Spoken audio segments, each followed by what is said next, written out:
ஓம் சாந்தி. 27/9/2025 காலை முரளி பாப்தாதா மதுபன். சாராம்சம். இனிய குழந்தைகளே, நீங்கள் இப்பொழுது உண்மையான பாடசாலையில் கற்குமிடம் அமர்ந்திருக்கின்றீர்கள். இதுவும் உண்மையான சத்சங்கமாகும், சத்திய சகவாசம். இங்கே நீங்கள் உண்மையான தந்தையின் சகவாசத்தை பெறுகின்றீர்கள். இதுவே உங்களை அக்கறைக்கு அழைத்து செல்கின்றது. கேள்வி: கர்ம கணக்குகளை பொறுத்தவரை உங்களுக்குள்ள புரிந்துணர்வுக்கும் ஏனையோருக்குள்ள புரிந்துணர்வுக்கும் இடையே உள்ள வேறுபாடு என்ன? பதில்: சந்தோஷமும் துன்பமும் நிறைந்த இந்த நாடகத்தில் கடவுளே சந்தோஷம், துன்பம் இரண்டையும் கொடுக்கின்றார் என்று மக்கள் நம்புகின்றார்கள். ஆனால் குழந்தைகளாகிய நீங்களோ இது ஒவ்வொருவரதும் கர்ம கணக்குகளை பற்றிய நாடகம் என்பதை அறிவீர்கள். தந்தை என்றுமே எவருக்கும் துன்பம் விளைவிப்பதில்லை. உண்மையில் அவர் உங்களுக்கு சந்தோஷத்திற்கான பாதையையே காட்டுகின்றார். பாபா கூறுகின்றார், குழந்தைகளே, நான் எவரையும் என்றுமே சந்தோஷம் அற்றவர்கள் ஆக்கியதில்லை. அந்த சந்தோஷமின்மை உங்கள் சொந்த செயல்களின் பலனாகும். பாடல்: எங்களை இப்பாவ பாதையிலிருந்து ஓய்வும் சௌகரியமும் நிறைந்த இடத்திற்கு அழைத்து செல்லுங்கள். ஓம் சாந்தி. இனிமையிலும் இனிமையான ஆன்மீக குழந்தைகளாகிய நீங்கள் பாடலை கேட்டீர்கள். அவர்கள் யாரை அழைத்தார்கள்? தந்தையையே அழைத்தார்கள்.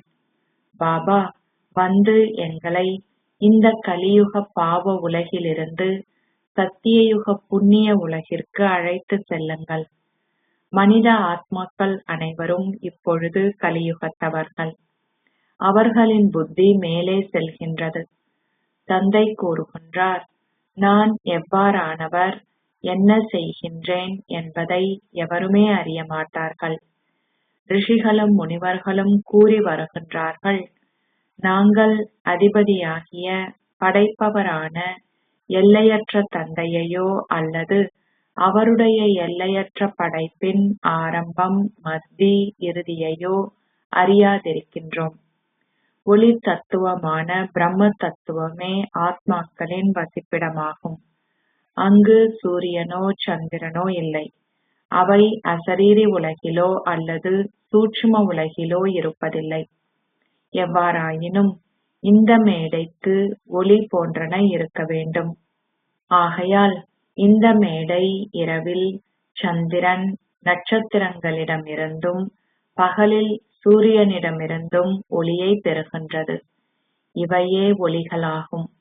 இந்த ஒளிகள் இருந்த பொழுதிலும் இருளே உள்ளதாக கூறப்படுகின்றது. இரவில் நீங்கள் மின்விளக்கை பயன்படுத்த வேண்டியுள்ளது. சத்திய திரேதா யுகங்கள் பகல் என்றும் பக்தி மார்க்கம் இரவு என்றும் அழைக்கப்படுகின்றன. இது புரிந்து கொள்ளப்பட வேண்டிய விஷயமாகும். பின்னர் புதிய உலகம் நிச்சயமாக பழையதாகும். அது பின்னர் மீண்டும் புதியதாகி நிச்சயமாக பழையது அழிக்கப்படும். இது எல்லையற்ற உலகமாகும். அரசர்கள் போன்றோரின் சில வீடுகள் மிகவும் பெரியவை. இந்த வீடு எல்லையற்றது. இதுவே மேடையாகும். இந்த மேடையை கர்மக்ஷேத்திரம் என்றும் அழைக்க முடியும். நீங்கள் நிச்சயமாக செயல்களை செய்ய வேண்டும். இது மனிதர்கள் அனைவருக்குமான கர்மக்ஷேத்திரமாகும். அனைவருமே செயல்களை செய்ய வேண்டும். ஒவ்வொருவரும் தனது பாகத்தை நடிக்க வேண்டும். ஒவ்வொரு ஆத்மாவும் முன்னதாகவே ஒரு பாகத்தை பெற்றுள்ளார். உங்கள் மத்தியில் இவ்விஷயங்களை மிகவும் நன்றாக புரிந்து கொள்கின்ற சிலரும் உள்ளார்கள். உண்மையில் இது கீதை பாடசாலையாகும்.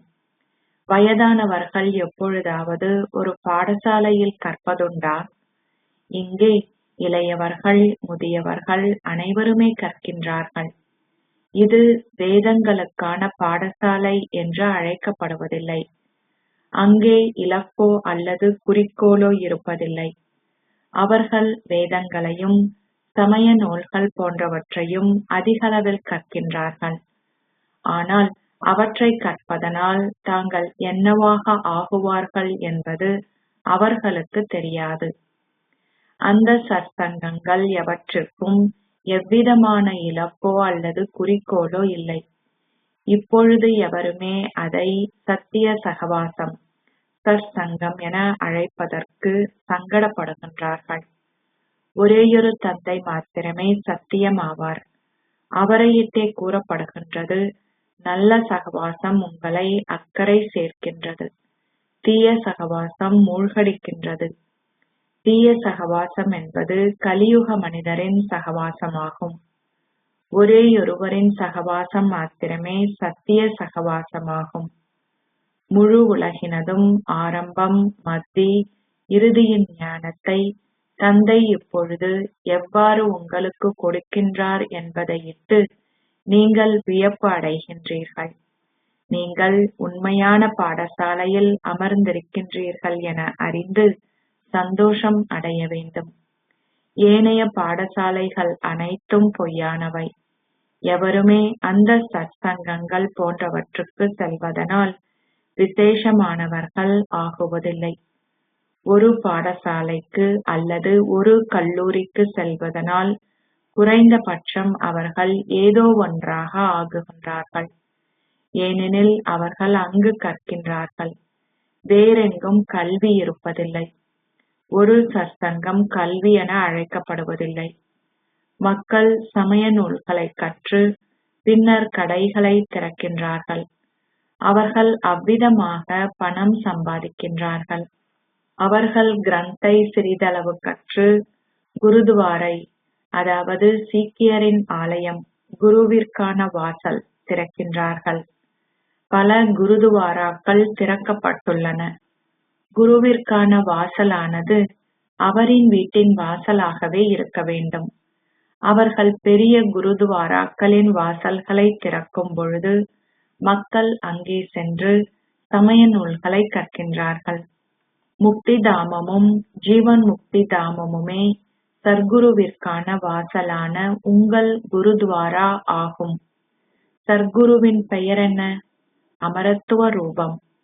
சர்க்குருவே அமரத்துவ ரூபம் என அழைக்கப்படுகின்றார். அவர் வந்து முக்திக்கும் ஜீவன் முக்திக்குமான வாசல்களை திறக்கின்றார். அவரே அமரத்துவ ரூபமானவர். அவருக்கு மரணம் வர முடியாது. ஓர் ஆத்மா சிறு புள்ளி. ஓர் ஆத்மா எவ்வாறு மரணத்தை அனுபவிக்க முடியும்? அந்த ஆத்மா தனது சரீரத்தை நீங்கி ஓடிவிடுகிறார். ஓர் ஆத்மா தனது பழைய சரீரத்தை நீக்கி புதியதொன்றை எடுக்கின்றார் என்பதை மக்கள் புரிந்து கொள்வதில்லை. ஆகவே அழுவதற்கு என்ன உள்ளது? இந்த நாடகம் அனாதியாக உருவாக்கப்பட்டுள்ளது என நீங்கள் அறிவீர்கள். அனைவருமே தங்கள் சொந்த பாகத்தை நடிக்க வேண்டும். சத்திய யுகத்தில் உள்ளவர்கள் பற்றை வென்றுள்ளார்கள் என தந்தை விளங்கப்படுத்தியுள்ளார். பற்றை வென்ற ஓர் அரசரின் கதையும் உள்ளது. பண்டிதர்கள் சமய நூல்களை உரைக்கின்றார்கள். தாய்மார்கள் கிராந்தத்தை செவிமடுத்து தங்களுக்குள் அதனை கூற ஆரம்பிக்கின்றனர். பலரும் அங்கே சென்று அதனை செவிமடுக்கின்றார்கள். அது செவிகளுக்கு இன்பம் எனப்படுகின்றது. நாடக திட்டத்திற்கேற்ப மக்கள் வினவுகின்றனர், நான் ஏன் குற்றம் சுமத்தப்பட வேண்டும்? தந்தை கூறுகின்றார், வந்து இத்துன்ப உலகிலிருந்து உங்களை அப்பால் அழைத்து செல்லுமாறு நீங்கள் என்னை அழைத்தீர்கள். நான் இப்பொழுது வந்துள்ளேன். ஆகவே நீங்கள் நான் கூறுவதை செவிமடுக்க வேண்டும். தந்தை இங்கே அமர்ந்திருந்து குழந்தைகளாகிய உங்களுக்கு விளங்கப்படுத்துகின்றார். உங்களுக்கு நல்ல வழிகாட்டல்கள் கிடைக்கும் பொழுது நீங்கள் அதனை பெற்றுக்கொள்ள வேண்டும். நீங்கள் குற்றம் சுமத்தப்பட மாட்டீர்கள். இதுவும் நாடகத்தில் உள்ளது. ராமராஜ்யத்தையும் ராவண ராஜ்யத்தையும் பற்றிய நாடகம் உருவாக்கப்பட்டுள்ளது. ஒரு நாடகத்தில் சிலர் தோற்கடிக்கப்படுகின்றார்கள். ஆனால் அவர்களை குற்றம் சுமத்த முடியாது. வெற்றியும் தோல்வியும் உள்ளன. இதில் யுத்தம் என்ற கேள்விக்கு இடமில்லை. நீங்கள் அந்த ராஜ்யத்தை பெற்றிருந்தீர்கள். முன்னர் நீங்கள் இதனை அறிந்திருக்கவில்லை. யார் சேவை செய்பவர்களும் எவரது பெயர்கள் பிரபல்யமாக உள்ளன என்பதையும் நீங்கள் இப்பொழுது அறிவீர்கள். டெல்லியில் யார் இந்த ஞானத்தை விளங்கப்படுத்துவதில் மிகவும் பிரபல்யமானவர்? அவர்கள் உடனடியாக சகோதரர் ஜெகதீசனின் பெயரையே குறிப்பிடுகின்றார்கள். அவர் உங்களுக்காக ஒரு சஞ்சிகையை பிரசுரிக்கின்றார். அதில் அனைத்தும் உள்ளடக்கப்பட்டுள்ளது. அதில் பல்வேறு கருத்துக்கள் எழுதப்பட்டுள்ளன. சகோதரர் பிரிஜ் மோகனும் அத்தகைய கருத்துக்களை எழுதுகின்றார். இக்கருத்துக்களை எழுதுதல் உங்கள் மாமியாரின் வீட்டிற்கு போவது போல் இல்லை. ஆகையால் அவர்கள் நிச்சயமாக இந்த ஞானக் கடலை கடைகின்றார்கள். அவர்கள் செய்யும் சேவை மிகவும் சிறப்பானது. பலரும் அவற்றை வாசிக்கும் பொழுது மிகவும் சந்தோஷமடைகின்றார்கள். குழந்தைகள் புத்துணர்ச்சி பெறுகின்றார்கள். சிலர் கண்காட்சிகளில் அதிக பிரயத்தனம் செய்கின்றார்கள். ஏனையோர் தங்கள் கர்ம பந்தனங்களில் அகப்பட்டுள்ளார்கள். ஆகையால் அவர்களால் அந்த அளவிற்கு இந்த ஞானத்தை பெற முடியாதுள்ளது. இதுவும் நாடகம் என அழைக்கப்படுகின்றது. அப்பாவிகள் துன்புறுத்தப்பட வேண்டும் என்பதும் நாடகத்தின் ஒரு பாகமாகும். ஏன் அவ்வாறானதொரு பாகம் உள்ளது என்ற கேள்வி எழுவதில்லை. அது நாடகத்தில் ஏற்கனவே நிச்சயிக்கப்பட்டுள்ளது. அதனையிட்டு நீங்கள் எதனையும் செய்ய முடியாது. சிலர் வினவுகின்றார்கள், அத்தகைய பாகம் எனக்கு உருவாக்கப்படும் வகையில் நான் என்ன குற்றம் செய்துள்ளேன்? குற்றம் என்ற கேள்விக்கு இடமில்லை. அது ஒரு பாகமே. சில அப்பாவிகள் துன்புறுத்தப்படுகின்றார்கள். அவ்வாறாயின் அவர்கள் அனைவரும் கூறுவார்கள், ஏன் எனக்கு இப்பாகம் கொடுக்கப்பட்டுள்ளது? இல்லை, இந்நாடகம் ஏற்கனவே நிச்சயிக்கப்பட்டுள்ளது. சில ஆண்களும் துன்புறுத்தப்படுகின்றார்கள். அவ்விஷயங்களையிட்டு நீங்கள் மிகவும் சகிப்புத்தன்மை கொண்டிருக்க வேண்டும். உங்களுக்கு பெருமளவு சகிப்புத்தன்மை தேவை. மாயையின் பல தடைகள் ஏற்படும். முழு உலக ராஜ்யத்தையும் நீங்கள் கோருவதால் நீங்கள் சில முயற்சிகளை செய்ய வேண்டும். நாடகத்தில் பல குழப்பங்களும் முரண்பாடுகளும் உள்ளன. அப்பாவிகளை துன்புறுத்துதல் பற்றி எழுதப்பட்டுள்ளது. இரத்த ஆறும் ஓடும். எங்குமே பாதுகாப்பு இருக்க மாட்டாது. இப்பொழுது உங்களால் காலை வகுப்புக்கு நிலையங்களுக்கு செல்ல முடிகின்றது. உங்களால் வெளியே செல்ல முடியாத காலமும் வரும். நாளுக்கு நாள் காலம் மோசம் அடைகின்றது. அது மேலும் மோசம் அடைய உள்ளது. துன்ப நாட்கள் பெரும் விசையுடன் வரவுள்ளன. ஒருவர் நோயுற்று வேதனை அடையும் பொழுது அவர் கடவுளை நினைவு செய்து அழைக்கின்றார். இன்னமும் சிறிது காலமே உள்ளது என்பதையும், நாங்கள் நிச்சயமாக எங்கள் அமைதி தாமத்திற்கும் பின்னர் எங்கள் சந்தோஷ தாமத்திற்கும் செல்வோம் என்பதையும் நீங்கள் அறிவீர்கள். உலகில் உள்ளவர்கள் இதனையேனும் அறியார்கள். குழந்தைகளாகிய நீங்கள் இப்பொழுது தந்தையை முழுமையாக அறிந்திருக்கின்றீர்கள் என்று உணர்கின்றீர்கள். கடவுள் நீள்கோள வடிவமானவர் என அவர்கள் அனைவரும் நினைக்கின்றார்கள். அவர்கள் அந்த நீள்கோள வடிவத்தை சிவலிங்கம் வழிபாடும் செய்கின்றார்கள். நீங்கள் சிவாலயத்திற்கு சென்ற பொழுது சிவலிங்கம் என்றால் என்ன என்று எப்பொழுதாவது நினைத்திருக்கின்றீர்களா? அந்த உயிரற்ற ரூபம் இருக்குமாயின் அதனை பிரதிநிதித்துவம் செய்கின்ற உயிருள்ள ஒருவரும் இருக்க வேண்டும். அவை அனைத்தும் என்ன? படைப்பவரான கடவுள் மேலே இருக்கின்றார். அந்த ரூபம் அவரது அடையாளம். அவரை வழிபடுவதற்கு அது பயன்படுகின்றது. பூஜிக்க தகுதியானவர்கள் வாழும் பொழுது இவை இருக்கவில்லை. காசியில் உள்ள சிவாலயத்திற்கு செல்லும் மக்கள் கடவுள் அசரீரியானவர் என்பதையும் தாங்கள் அவரின் குழந்தைகள் என்பதையும் அறியாதுள்ளார்கள். நாங்கள் அவரின் குழந்தைகள்.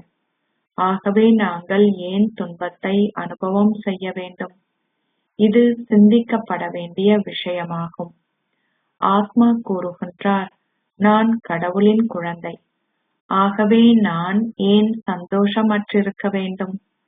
தந்தையே சந்தோஷத்தை அருள்பவர். நீங்கள் அழைத்தீர்கள், ஓ கடவுளே, எங்கள் துன்பத்தை அகற்றுங்கள். அவரால் அதனை எவ்வாறு அகற்ற முடியும்? சந்தோஷமும் துன்பமும் உங்கள் சொந்த கர்மத்தின் கணக்குகள். கடவுள் சந்தோஷத்திற்கு பலனாக சந்தோஷத்தையும் துன்பத்தின் பலனாக துன்பத்தையும் கொடுக்கின்றார் என்று மக்கள் நம்புகின்றார்கள். அவர்கள் அனைத்துக்கும் அவரே காரணம் என கூறுகின்றார்கள். தந்தை கூறுகின்றார், நான் ஒரு பொழுதும் துன்பம் விளைவிப்பதில்லை. நான் உங்களுக்கு அரை கல்பத்திற்கான சந்தோஷத்தை அருளி வீட்டிற்கு திரும்பி செல்கின்றேன். இது சந்தோஷத்தையும் துன்பத்தையும் பற்றிய நாடகம். அது சந்தோஷத்தை மாத்திரம் பற்றிய நாடகமாயின் வழிபாடு போன்றவை இருந்திருக்க மாட்டாது. கடவுளை சந்திப்பதற்காகவே மக்கள் வழிபாடு போன்றவற்றை செய்கின்றார்கள். தந்தை இங்கே அமர்ந்திருந்து உங்களுக்கு அனைத்தையும் விளங்கப்படுத்துகின்றார். அவர் கூறுகின்றார், குழந்தைகளாகிய நீங்கள் மிகவும் பாக்கியசாலிகள். அந்த ரிஷிகளும் முனிவர்களும் மிகவும் பிரபல்யமானவர்கள். நீங்கள் ராஜ ரிஷிகள். அவர்கள் ஹதயோக ரிஷிகள் ஆவர். ரிஷிகள் என்றால் தூய்மையான ஒருவர் என்ற அர்த்தம். நீங்கள் ஸ்வர்க்கத்தின் அரசர்கள் ஆகுவதால் நீங்கள் நிச்சயமாக தூய்மையானவர்கள் ஆக வேண்டும்.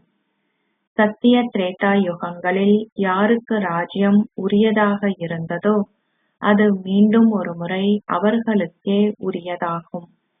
ஏனைய அனைவரும் பின்னர் வருவார்கள். நீங்கள் இப்பொழுது கூறுகின்றீர்கள், நாங்கள் ஸ்ரீமத்தை பின்பற்றுவதனால் எங்கள் சொந்த ராஜ்யத்தை ஸ்தாபிக்கின்றோம். பழைய உலகம் அழிவதற்கு காலம் எடுக்கின்றது. சத்திய யுகம் வர வேண்டும். கலியுகம் செல்ல வேண்டும். உலகம் மிக பெரியது. ஒவ்வொரு நகரமும் அதிகளவு மக்களால் நிறைந்துள்ளது. செல்வந்தர்கள் உலக சுற்றுலா செல்கின்றார்கள். எவ்வாறாயினும் இங்கே எவராலும் முழு உலகத்தையும் பார்க்க முடியாது. ஆம், அவர்களால் அதை சத்திய யுகத்தில் பார்க்க முடியும். ஏனெனில் அங்கே ஒரேயொரு ராஜ்யமும் ஒரு சில அரசர்களுமே உள்ளார்கள். இங்கோ உலகம் மிக பெரியதாக உள்ளது. யார் முழு உலகையும் சுற்றி பயணம் செய்வார்? அங்கே நீங்கள் கடல் கடந்து பயணிக்கவும் தேவையில்லை. அங்கு இலங்கை, பர்மா போன்றவை உள்ளனவா? இருக்க மாட்டாது. அங்கே அந்த இடங்கள் எவையும் இருக்காது. கராச்சியும் அங்கே இருப்பதில்லை. நீங்கள் அனைவருமே இனிய ஆற்றங்கரைகளில் வசிக்கின்றீர்கள். அங்கே பல பண்ணைகள், வயல்கள் போன்றன இருக்கின்றன. உலகம் பெரியது. ஆரம்பத்தில் வெகு சில மனிதர்கள் வசிக்கின்றார்கள். பின்னர் அவர்களின் எண்ணிக்கை அதிகரிக்கின்றது. பின்னர் அவர்கள் வெளிநாடுகளுக்கு சென்று தங்கள் சொந்த ராஜ்யங்களை ஸ்தாபிக்கின்றார்கள். அவர்கள் படிப்படியாக அனைத்தையும் கைப்பற்றி தங்கள் சொந்த ராஜ்யங்களை ஸ்தாபிக்க ஆரம்பிக்கின்றார்கள். இப்பொழுது அனைவருமே அவை அனைத்தையும் கைவிட வேண்டும். பாரதம் மாத்திரமே என்றுமே எவரது ராஜ்யத்தையும் அபகரிக்கவில்லை. ஏனெனில் பாரதம் உண்மையில் அகிம்சையானது. பாரதம் மாத்திரமே முழு உலகினதும் அதிபதியாக இருந்தது. ஏனைய அனைவரும் பின்னர் வந்து நிலத்துண்டுகளை பெற்றார்கள். நீங்கள் எவரையும் கைப்பற்றவில்லை. பிரிட்டானியர் பல நாடுகளை கைப்பற்றினார்கள். தந்தை பாரத மக்களாகிய உங்களை உலக அதிபதிகளாக்குகின்றார். நீங்கள் எங்கு சென்றும் குடியமரவில்லை. இவ்விஷயங்கள் அனைத்தும் குழந்தைகளாகிய உங்கள் புத்திகளில் உள்ளது. வயோதிப தாய்மார்களால் இவ்விஷயங்கள் எதனையும் புரிந்து கொள்ள முடியாது.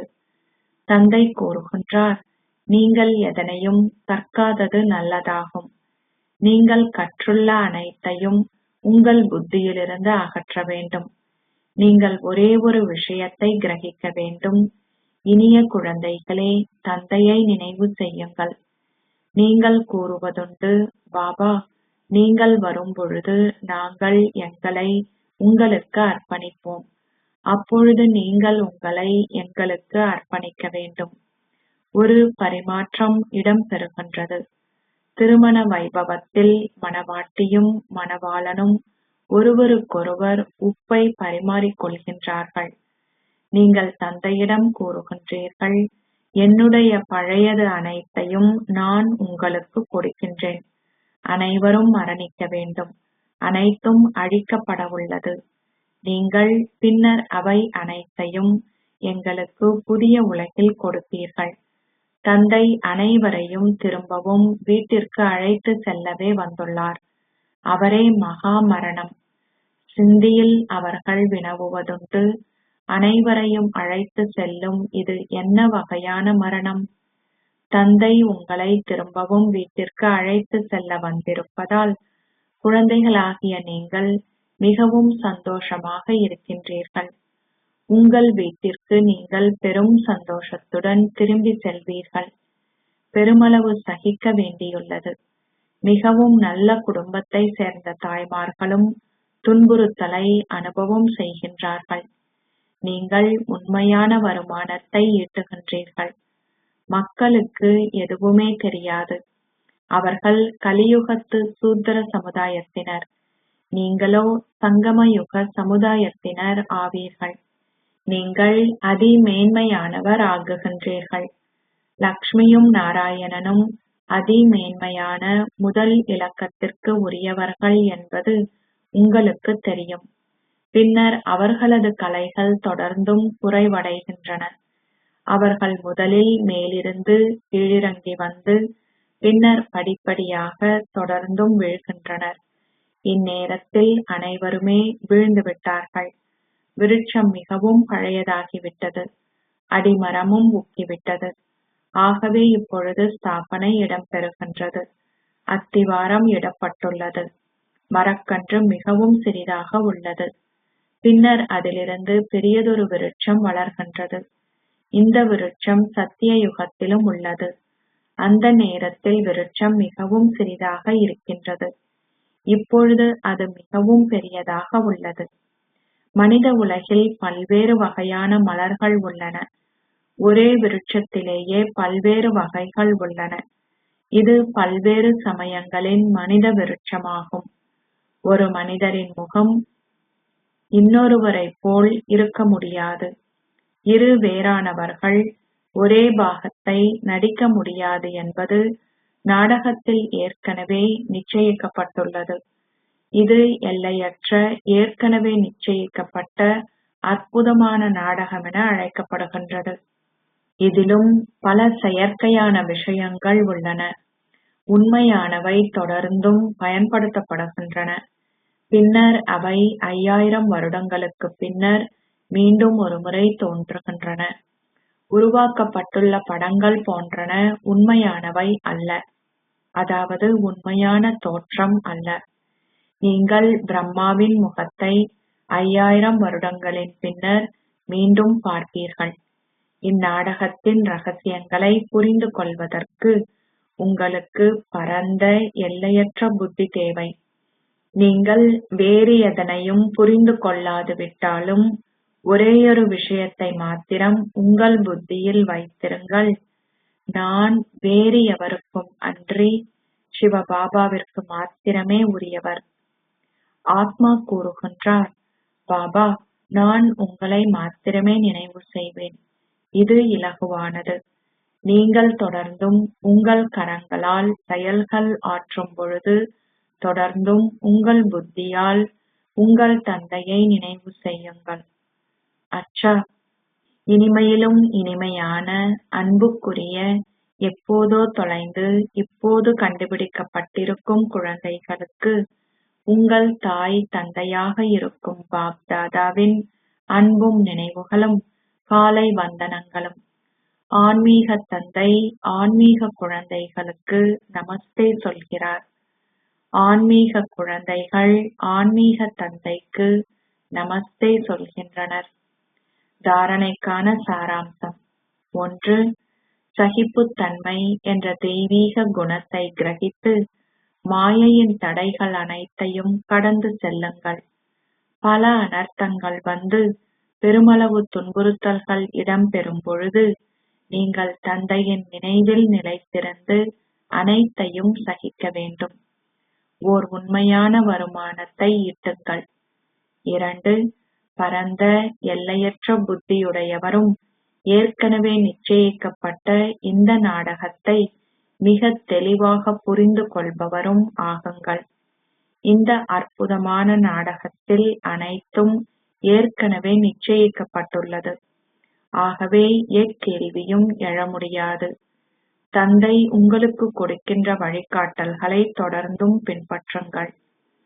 ஆசீர்வாதம். நீங்கள் மற்றவர்களை ஈடேற்றுபவர்களாகி வெற்றி நிறைந்தவர் ஆகுவதன் கூடவே மாயையை வென்றவராகவும் ஆகுவீர்களாக. தற்சமயம் உங்களுக்கே நன்மை செய்வதிலேயே அதிகளவு நேரம் கழிகிறது. இப்போது மற்றவர்களை ஈடேற்றுபவர் ஆகுங்கள். மாயையை வென்றவர் ஆகுவதுடன் கூடவே சகல பொக்கிஷங்களையும் அருள்பவர் ஆகுங்கள். அதாவது ஒவ்வொரு பொக்கிஷத்தையும் பயன்படுத்துங்கள். ஒத்துழைப்பு கொடுத்த வண்ணம் உங்களின் சந்தோஷம், சக்திகள், ஞானம் மற்றும் நற்குணங்களின் பொக்கிஷங்களை பகிர்வதுடன் அதிகரியுங்கள்.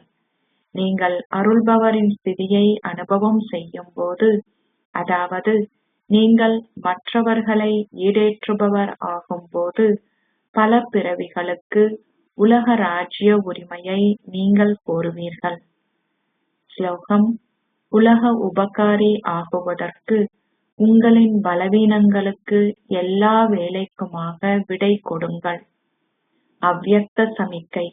இப்போது அன்பெனும் அக்னியை ஏற்றி உங்கள் யோகத்தை எரிமலை ஆக்குங்கள். மக்கள் பாதுகாப்பாக இருப்பதற்காகவே ஒரு கோட்டை கட்டப்படுகிறது. அரசனுக்காக நீங்கள் சிறியதொரு குகையை உருவாக்க மாட்டீர்கள், ஒரு கோட்டையையே கட்டுவீர்கள். நீங்கள் எல்லோரும் உங்களுக்காகவும் உங்களின் சகபாடிகளுக்காகவும் ஏனைய ஆத்மாக்களுக்காகவும் எரிமலை நினைவெனும் கோட்டையை கட்ட வேண்டும். நினைவு சக்தியின் எரிமலை எரியும் போது ஆத்மாக்கள் எல்லோரும் பாதுகாப்பாக இருப்பதை அனுபவம் செய்வார்கள். ஓம் சாந்தி.